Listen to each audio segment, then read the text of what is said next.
हताश निराश पाकिस्तान को इस वक्त जहां से भी थोड़ी सी मदद की आस नजर आती है वो उस देश के सामने सरेंडर कर देता है। चीन के बाद अब पाकिस्तान तुर्की को अपना नया आका मान चुका है। तुर्की ने भी चीन की तरह पाकिस्तान की मजबूरी और लाचारी का पूरा फायदा उठाना शुरू कर दिया है।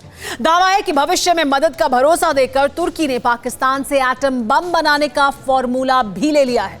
इस्लाम का नाम, दो देशों की खतरनाक जोड़ी, बेहद घातक प्लान और दुनिया में मुसलमानों का खलीफा बनने की सनक। 2020 में दुनिया ने एक नई जुगलबंदी देखी। तुर्की और पाकिस्तान की बढ़ती नजदीकियों की वजह सिर्फ इस्लाम नहीं बल्कि इंतकाम।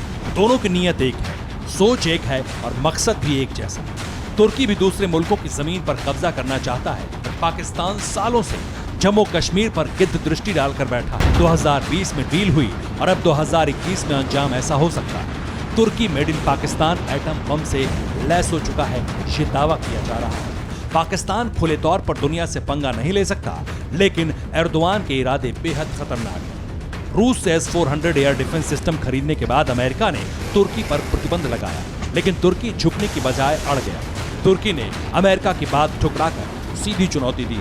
अब एटम बम हासिल करके तुर्की दुनिया के ताकतवर देशों में शुमार होना चाहता है। 22-23 दिसंबर को तुर्की और पाकिस्तान के बीच हाई लेवल मीटिंग हुई थी।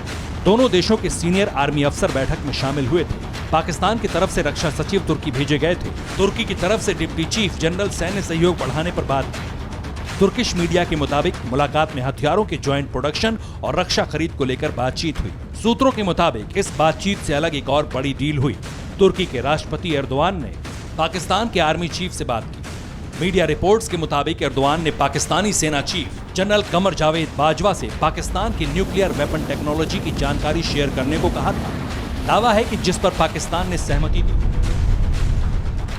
पाकिस्तान तुर्की को नया आका मान चुका है और तुर्की की कोई भी मांग अब पाकिस्तान ठुकरा नहीं सकता, क्योंकि तुर्की के साथ चीन के रिश्ते भी बेहतर हैं। जिनपिंग और एर्दोआन अमेरिका के खिलाफ मजबूत रणनीति बनाने में जुटे हैं। सूत्रों के मुताबिक दोनों देशों की नीयत एक जैसी है। तुर्की ग्रीस की जमीन पर कब्जा चाहता है। तुर्की ने इसके लिए पाकिस्तान से मदद मांगी है। पाकिस्तान कश्मीर में आतंकी हमले बढ़ाना चाहता है। तुर्की ने पाकिस्तान को आतंकी देने का भरोसा दिया है। चीन और पाकिस्तान अब तुर्की को परमाणु शक्ति बना रहे हैं, क्योंकि तुर्की इस्लामिक देशों में बादशाहत कायम करना चाहता है और इस मिशन से चीन को अमेरिका के खिलाफ एक बड़ा गुट मिल सकता है।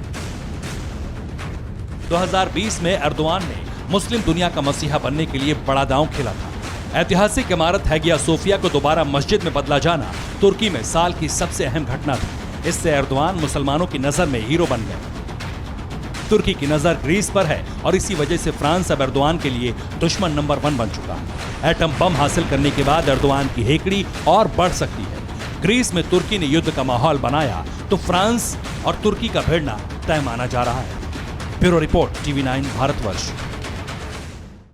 अड़ी सोमवार से शुक्रवार शाम 6 बजे सिर्फ TV9 भारतवर्ष पर।